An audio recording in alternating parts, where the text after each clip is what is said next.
some good Bible at night. Okay, great way to end the night. I usually love doing this during the day, but it just got late. So, great way to end the night. We are welcome to the Proverbs study, and we are on verses 7, 8, and 9. Again, I'm reading from the Passion Translation and the King James Version. So, Proverbs 1:7. The fear of the Lord is the beginning of knowledge, but fools despise wisdom and instruction. My son, hear the instruction of thy father, and forsake not the law of thy mother, for they shall be an ornament of grace around thy head, and chains about thy neck. The Passion Translation, Proverbs 1:7 says, we cross the threshold of true knowledge when we live in obedient devotion to God. Stubborn know-it-alls will never stop to do this. They scorn true wisdom and knowledge. Pay close attention, my child, to your father's wise words, and never forget your mother's instructions, for their insight will bring you success, adorning you with grace-filled thoughts and giving you reins to guide your decisions. So, of course, this is talking about godly parents. So I will insert that as a caveat. However, God gives grace to all parents to give wise instruction, because there is something that your parents have lived that you have not. And so when you get to the thing that they have lived, they might have some wise advice for you. And so along with the Proverbs that we've been studying before this, 1-6, this is the purpose of this book, is to take the wisdom that is in this book and then apply it to your life. Because as it says, it will bring you success. So this Proverbs talks about the fear of the Lord is the beginning of knowledge, or as the Passion Translation puts it, we cross the threshold of true knowledge when we live in obedient devotion to God. So in this proverb, we understand that God is the source. He is the beginning of everything.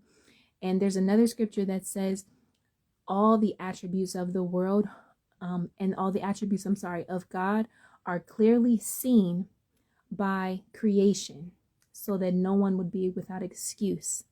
So if you just look at the world and yourself, you will realize that there are things that are too perfectly designed for them to be just happenstance, or them to have just evolved on their own, or just come out the blue, right? There are things that are too intelligent for us to, when we realize that this was the way this works together, somebody thought about this, right? Like ecosystems. I was thinking about the other day. Ecosystems work together where there are things that are existing in the world, it seems individually, but when you look at it in an expanded view, you realize that there are things, ways that they're connected, that the way it's connected does not make normal sense, right? There's not a person that exists on this planet that could have come up with that. That's what I'm trying to say.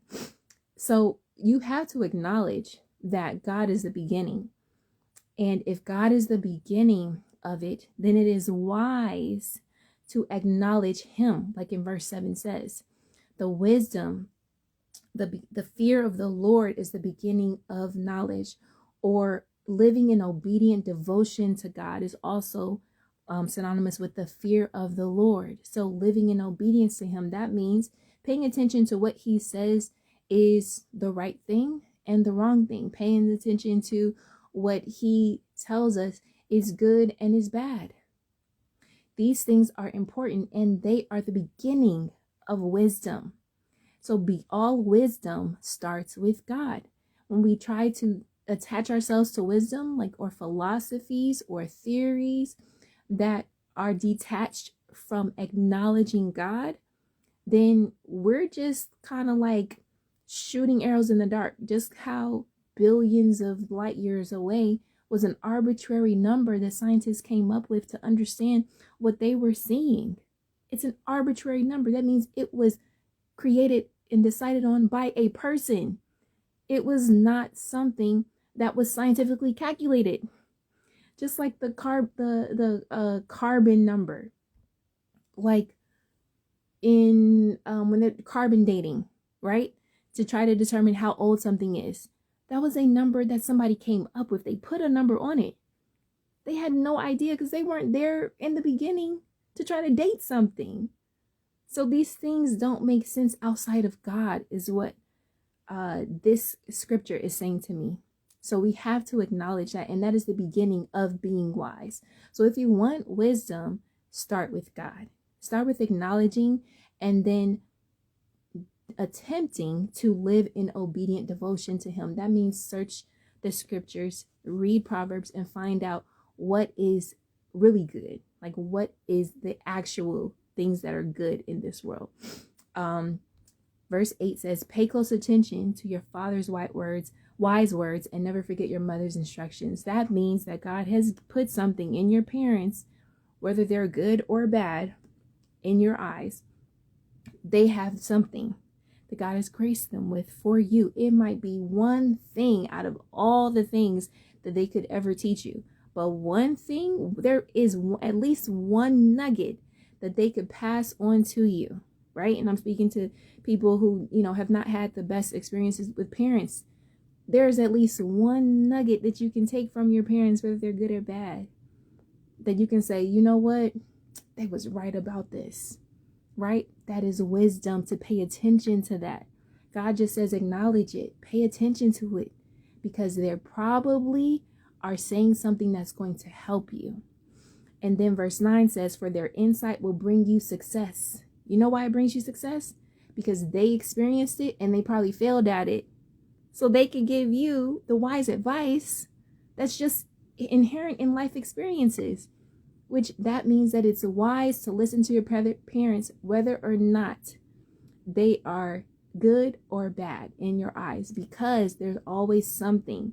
You might have to figure it out, right? You have to use discernment, like, that ain't right, that ain't right, that ain't right. Ooh, that's the one. That's the one that I should probably pay attention to. So it says, giving you reins to guide your decision. I love how the Passion Translation puts that. So reins are the things that you connect to the thing that is in the horse's mouth, right? When you're riding a horse and you use the reins to tell the horse when to stop, when to go, when to turn, when to go one way, or to speed up, right?